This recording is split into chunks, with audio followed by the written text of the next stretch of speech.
Well, good morning, everybody. Welcome to the Underhood Show presented by Mel Hambelton. My name is Phil Nightingale. And hey, we got Scotty Gurman joining us today. What's going on, everybody? Josh is out with his sons doing a little baseball action this morning. So I asked Scotty to join me. Haven't had a shoot. You and I haven't been together for a little while. I know, man. It's been a minute. So, hey, it's a call-in show. We'd love to hear from you. 316-462-3673. That's the number that comes to the front desk. Tell the girls you want to get patched in the front desk. And get patched in the podcast. And Scott will ask you your questions. Anything ailing your car, tires, brakes, batteries, anything automobile world, we don't care. Yeah. We'd love to talk about it. We got a couple exciting things to talk about here shortly. So each and every caller for calling in, not on the chat line, but calling in, gets a prize package valued over $205. And Scotty, I'm going to let you rattle off what's in that package. Can you handle it? Absolutely. We got oil change. Comes with the multi-point inspection, which is the most valuable thing in that entire package. It has a BG package as well. Nitrogen for your tires, $10 to Mel's Diner. I think that's pretty much all of it. I think the most important thing is that multi-point inspection. That's all that. You know, Scotty still blows me away years ago, and I kind of date myself here, when we started introducing this multi-point inspection. But your hair or lack thereof is dating. Yeah, something like that. But, you know, years ago when I was working with my dad in the filling station in his shop, his three-bay shop there in Halstead, we did a lot of what we called service jobs, what they were called back then. Now we're calling them, you know, the works package and stuff too. But it's really the same exact thing that we were doing back then, except we didn't put it on a piece of paper and we didn't tell the customer up front what we were going to do. We just did it. Yeah. And I still remember my dad standing there saying, you know, what's better than hitting the car up in the air every 3,000 miles, looking it over, checking it over. Now we're doing every 5. Yep. But we used to pop the hoods, check the tires, do all that stuff, add a quart of oil every 200 miles to those cars back then. Now we're going 5,000. We didn't pop the hoods. Right. From that part. But then when we started introducing the actual sheet of the multi-point inspection, customers used to always tell me, I don't want it, don't want it, don't want it. Because they thought we were going to sell them something. Well, right, we are going to sell you something, what you need. But I've always been the person that's been upfront, transparent, and telling you what you need, not what you don't need. Now, I know there's been some black guys with shops out there that sold people stuff and did different things that they didn't deserve, didn't need, or whatever. Or also the lack of training and lack of knowledge and not knowing what to sell and different things too. Or a vendor would come in with their products and push it on them and make you sell them, but you really didn't get the training of why you needed to sell that product. That's where the BG stuff comes into play with us too. But you're right. That multi-point inspection today now we're going 5,000 miles. Now we pull up to a QT, we stuff the fuel tank in, we run inside, we go to the restroom, we grab us a drink and a snack, something like that. We come back in the car and we go, and we do that for 5,000 miles. Yeah. Some people go crazy stupid and go longer than that, which I don't understand, but they do it. That's their choice, what they're doing when they take the life out of their motors. But think about that. Yeah. Okay. So multi-point inspection. Scotty, you made a change here at the store. I did.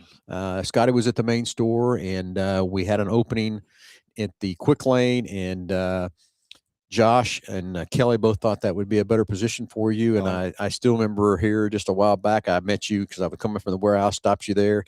And I have not seen that pep in your step and that smile on yourself like I've seen in a long time down there quick lane. So tell everybody what's kind of different from coming from the main store going down to that quick lane. Holy smokes. I feel like if anybody needed just a kind of a shot in the arm, a new scenery, but probably just a reminder course, a refresher course, and in the automotive industry is me. It was probably me. I think the main store is kind of geared to, you have a problem that I am currently trying to fix.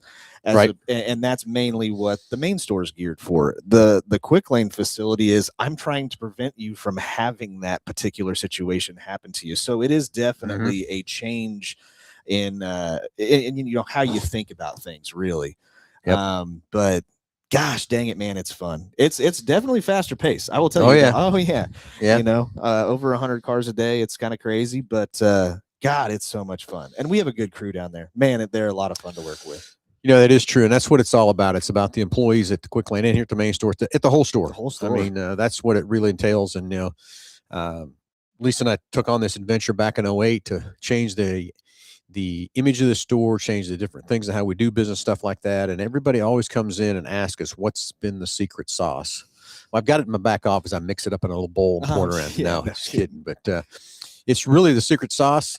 It's you, Scotty. It's your employees. It's all the people here that work hard to make sure that we're taking care of that customer and want to do good, not just be here to get a paycheck and go home. We're here to take care of that customer. Yeah.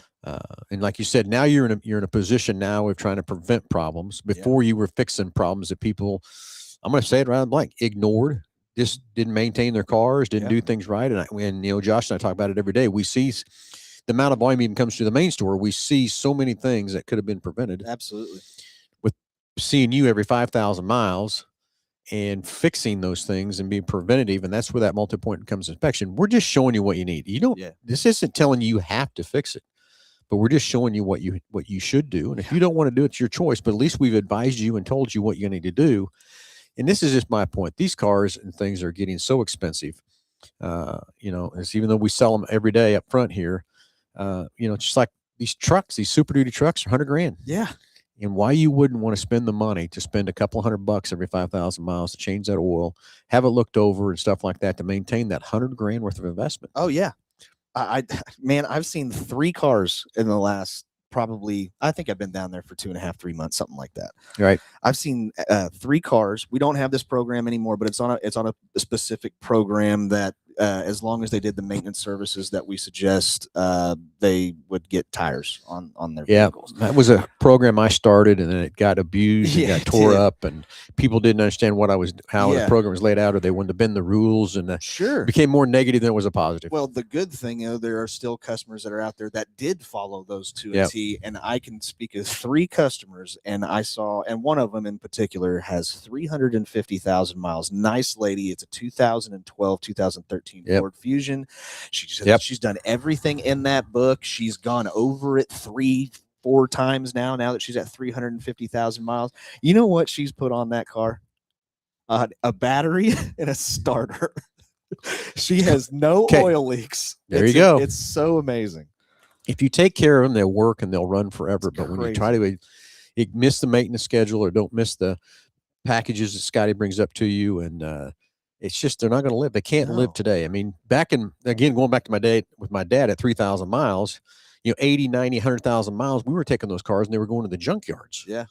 Today that car's just getting broke in. Yeah. So that changes everything, how we have to maintain these cars with all the different fluids that are in them. Now, granted, we're losing some fluids with some of the technology and things. Electronic steering, we now don't have power steering, from that kind of stuff too. But, the brake fluid has become more important. Now the manufacturers, even Ford, has got it now introduced into their system, acknowledging that we need to be doing these BG services. Yes. The fuel induction services and the 44Ks. 44Ks and the MOAs and the stuff like that. So when the manufacturer is seeing that these are necessary, it should be your attention to say, hey, yeah, I need to pay attention to what Scotty's telling me down there at Quick Lane, what's going on. And this is what he's advising you because of what he sees your driving habits and he sees what's happening. And the other thing is you got to look at it as well. The manufacturer wants to get you past that warranty period, and that's it. And that's it. And they understand that these vehicles are potentially going to have issues if you don't do these services, which means it's money out of their pocket. So even they are saying, hey, these services are something that you want to do, so we don't have to fix them before And remember, okay, so now Ford's introducing these BG products into their owner's manual and stuff. But they've rebranded it for Motorcraft, but the BG logo's on there. But remember, what's in that owner's manual, that's the minimum you need to do. And everybody's driving habits is different what you do and how you run your cars and what you do. Short-term, long-term, short drives, long drives, cold temperatures, hot temperatures. And we have it all here in Kansas. Yeah. From that part. Hey, it's call-in show 316-462-3673. Love to hear from you. Anything ailing your car, tires, brakes, batteries, you got a comment about this multi-point inspection. Love to hear from you that too. And you get a great price package valued over $205. So anyway, Scott, I'm excited for your new adventure down there at Quick Lane. Excited that you're pumped about it and having more fun and everything else too. And from that part too. So, hey, you had a little incident the other day. I did. And we're going to talk about how Ford trucks are tough, I guess is what you want to say, right? Holy smokes, man. So personal experience, I'm going to let you take the story from here, what happened, and then I'm going to throw a picture up. Yeah. I mean, I don't want to go too much into it. I mean, obviously there's still some details that are being worked out and stuff like that, but I was in an accident. And I was in my 23 F-150 that Phil kindly got for me, sold to me. And I was making a left-hand turn. Somebody was probably going pretty quick and impacted my driver's front door. It was a smaller car It was a car. It wasn't an SUV, and it hit me. I don't know the exact speed, but I can tell you it was definitely going over the speed limit, and just by the damage in the truck. And side curtain airbags did go off. Front airbags did not, because the inertia switch on the front wasn't Going sideways, right? Yeah, right. And side curtain airbags went off. And if you can see this picture, if you were watching online or watching on YouTube or Facebook, you can see the impacts that he hit me pretty good. And the moral of the story is I walked away from this. I legitimately did not have. I think I had a little some minor cuts and bruises, but I walked away. And actually, in fact, my initial reaction was immediately get out of the truck, go and check on the other driver. Right. I immediately got out of the passenger rear door, ran around to the front of my truck, because at this point I had been pushed up onto off the road onto the grass. Okay. And immediately got out of my truck, went up and got with the other driver, making Was he okay? Yeah, he was fine. He was fine. He Okay, was good. As you can see the impact there right on the side door. And Scotty, without that side curtain airbag, I promise you your head would have broke that glass. 100%. Okay. And I still remember when airbags come out, we basically the manufacturers started adding airbags before they designed the vehicle around an airbag. They just started throwing, we called them face bags, is what we called them. And people would get upset because they got injured with that airbag. And I kept trying to tell them, if you got injured with an airbag, think how much more you would have got injured without that airbag. Yeah. But now today, these airbags, like you said, the front ones didn't go off because the truck wasn't going forward, but the side one went going off. The technologies in these airbags are incredible. Every vehicle has those crush zones in them, and they crush different rates. Right. And they've got these airbags to where now they deploy depending on the crush rates of the vehicle. And the airbags are designed to work with that particular car. Right. And as you notice, I can't see, but the passenger side ones went off Yes, too, they didn't did. it? Yes, they did. Yeah. Okay. So you just don't know what would have happened if you could have been hit sideways and you could have went to the other side. Oh, 100%. Okay, from that part. So there's all kinds of technology in these airbags that make you safe. But as you can see, the side right there by your by your foot, and where you get in that door, it's smashed. But look at that left front tire is leaned in too. Yeah. From where he got that. So granted, the truck is totaled. You're fine. The other driver's fine. I guess that's kind of a testimony to built Ford tough, I guess. Yeah, man. I mean, it's absolutely amazing. Like, I mean, if you saw, I mean, I don't know, is that the only picture that you got? Is there another? I think I sent you another one that's actually from the back, and it kind of does it a little bit more justice. Maybe not. That's okay. Well, it says 1 or 2 here. It does. I'm technically challenged on some of this stuff, Scotty. That's okay. See if here, grab this guy. See if that arrow down there. See if that, yeah, get that one maybe. Nope, that's okay. No big deal. But hey, let me text Gus. You're right. We need to see that other picture. So let me see if Gus can move the second picture. Because at this particular angle, it looks like, oh, yeah. But from the back end where you can actually see from a different angle, you can see that that truck went from a straight truck to turning it into the letter C. And the fact that I mean, soreness, sure, but any serious injuries, absolutely not. I've been inside of the truck since, and I can go in there and you can see how the floor of the truck, the doors, everything totally protected me. I mean, I had. So were you moving? Yeah, I was driving straight. You were driving straight. He coming. Left turn. So, just an estimation. Do you think he was doing 20 mile an hour? Oh God, no. 30 mile an hour, 40 mile an hour? Probably 50 at least. At least 50. So now what I'm going to back up 20 years ago, and you'd have been in a wreck like that. Oh yeah. Oh man. You'd have been yeah. You've been dead. Yeah.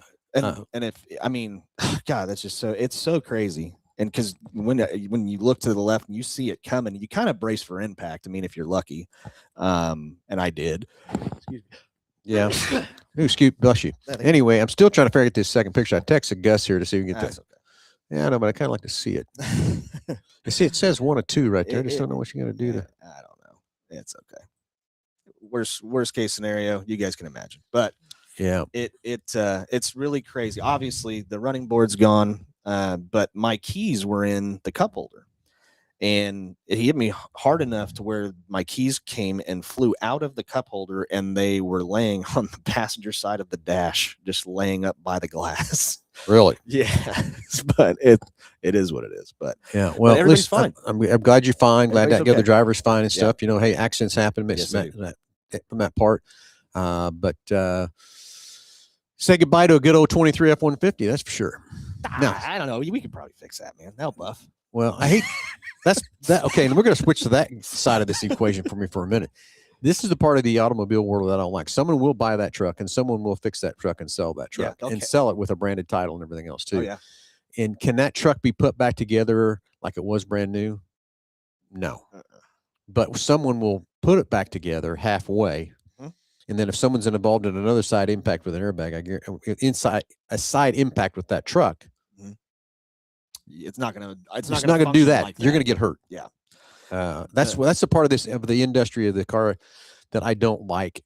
From that part, these things should not be able to be refixed and resold and put back out in the marketplace for somebody to drive. Yeah. The driver's side frame that runs along the bottom of the truck is bent. It's visibly bent. So my thing is, what they need to do, what should happen in this truck is this truck now should be able to be taken to auto salvage and then pieced it out. Yep. You know, sell the motor, sell the transmission, sell the rear end, sell the wheels and tires. You know, sell the seats, sell the dash, sell the stuff that's a piece, and piece it out and not be able to put this truck back into. Right. I just don't agree putting that thing back out in the marketplace. Right. From that part, I just don't. No. I hate it. Thank you, Jeff. I appreciate it, man. That's very nice of you to say. Yeah. So anyway, hey, 316-462-3673. Anything alien car, tires, brakes, you want to talk to Scott about his crash truck? Yeah. Talk about that too. Absolutely. Get a great price back. It's about over $205 and for just calling in the show. So yeah. Anyway, Josh is off playing with some baseball today with his kids, and Scotty is actually working at the quick lane. So this might be a quick show here today. Can I get Scotty back to taking care of his customer quick lane? He's going to have Nick follow up with me, but he's playing soccer with his son. Nice. From that part. So real quick, we're going to switch gears and go over to Salt City Racing because I think we got Salt City live up here too from that part. But Salt City Racing, we're coming up live. It's going to be racing coming up May 8th and 9th, and it's our Salt City 100. And excited for that. Got some exciting stuff coming with the Salt City 100. Yes, we are live on Salt City too.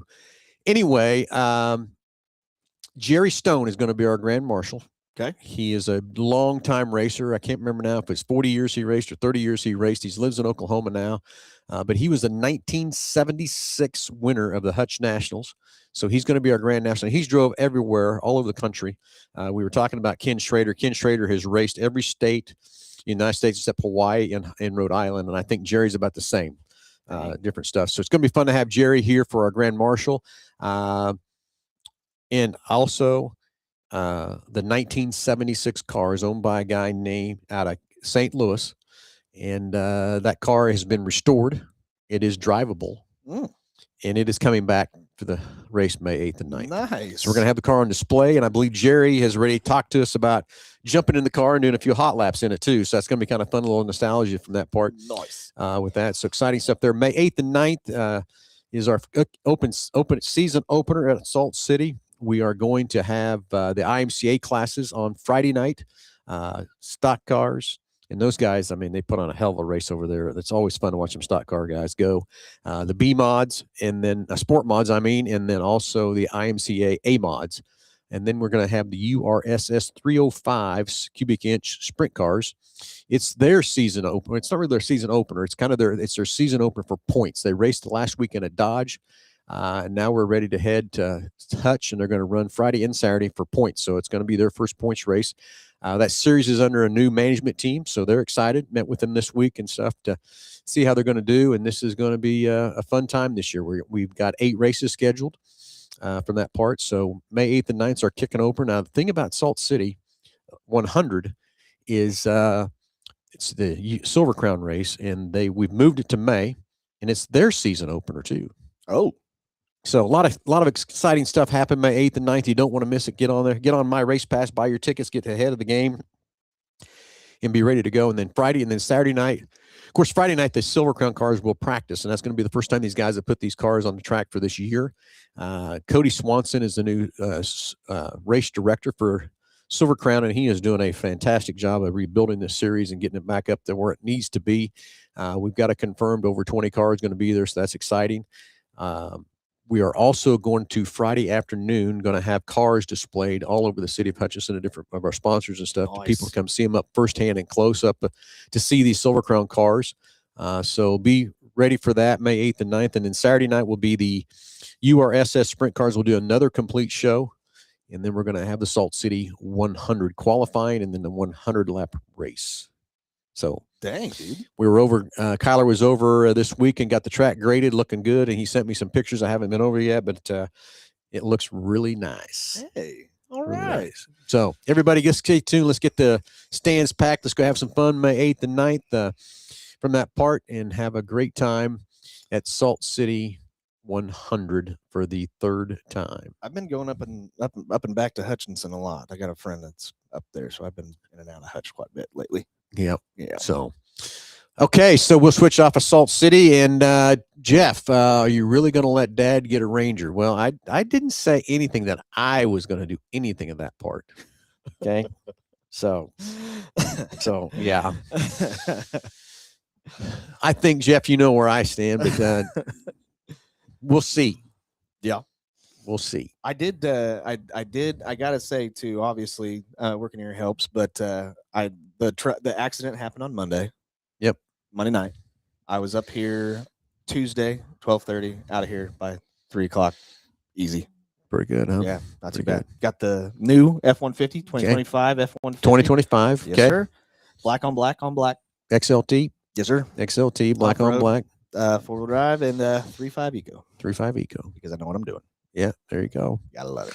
You know, I still got a lot of people coming up and wanting that 5.0, and it's been hard to get those 5.0s here this year. But I understand V8. Everybody thinks V8 power versus the V6 and stuff like that too. They put some new technology in the 5.0 to try to catch up to and they're pretty close.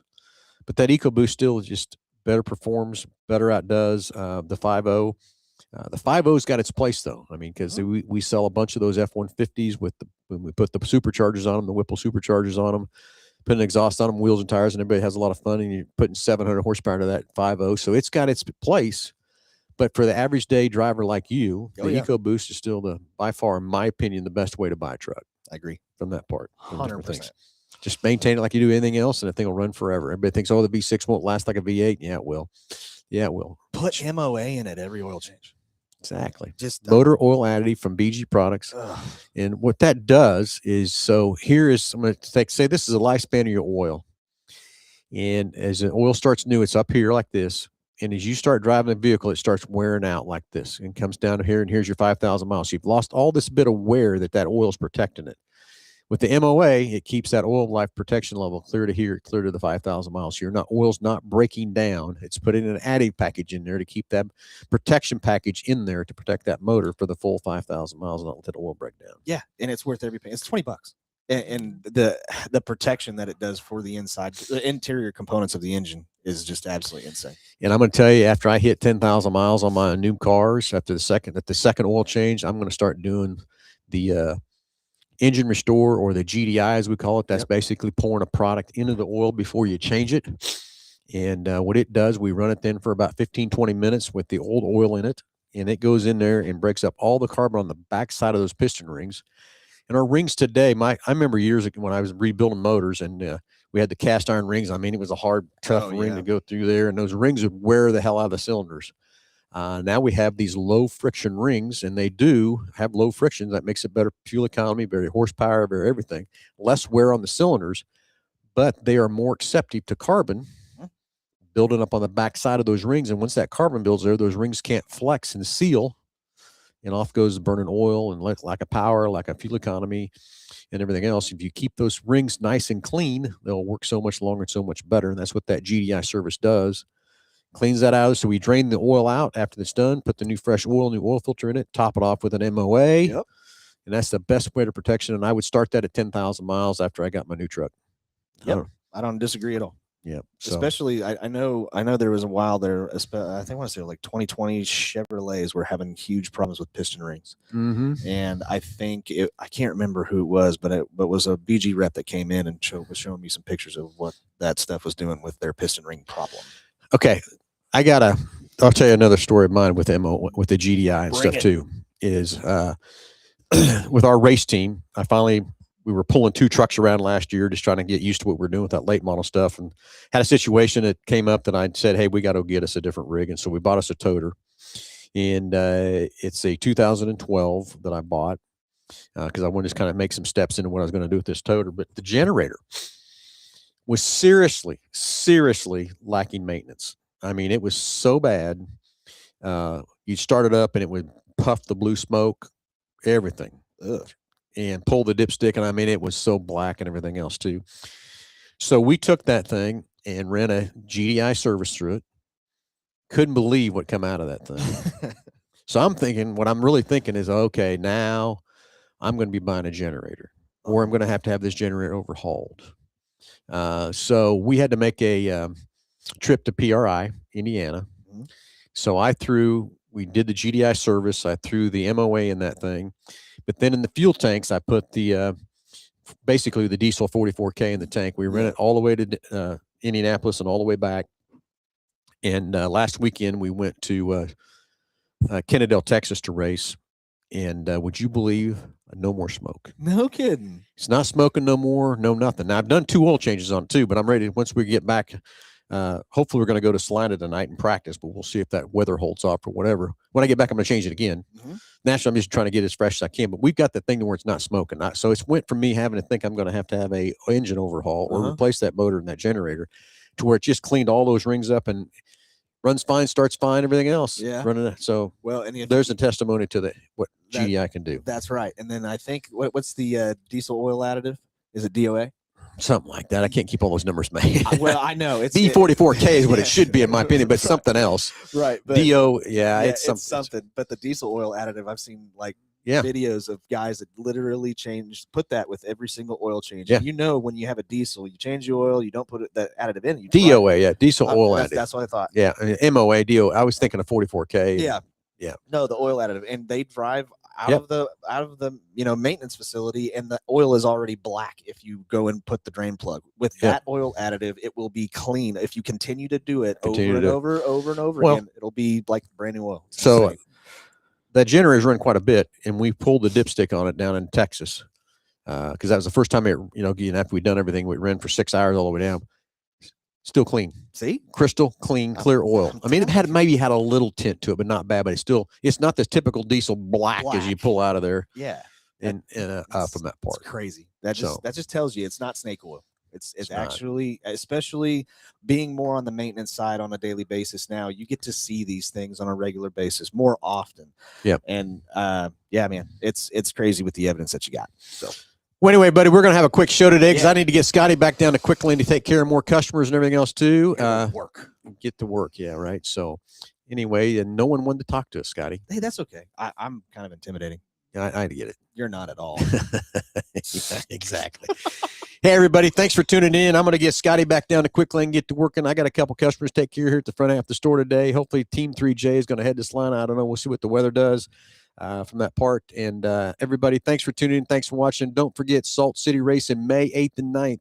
Get your tickets on My Race Pass or jump on saltcityracing.com and grab them on the Facebook on the web page. On the web page there.